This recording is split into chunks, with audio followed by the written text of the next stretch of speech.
तो welcome to my new blog दोस्तों। सबसे पहले हम लोग राम मंदिर देखने के लिए आ चुके हैं। तो रामघाट जा रहे हैं हम लोग फ्रेश व्रेश होने के लिए। तो उसके बाद राम मंदिर जाएंगे तो आप लोग को दिखाते हैं। और इस ब्लॉग में आप जुड़े रहिए राम मंदिर देखने के लिए। और थोड़ा नज़ारा देख लीजिए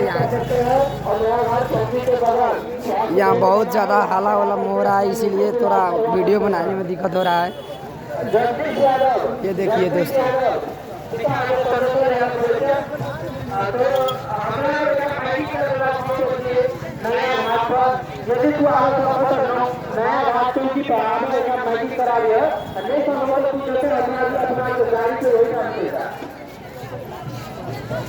यहाँ पर आने के बाद बुझा रहा है कि हाँ, हिंदू का भी देश एक है।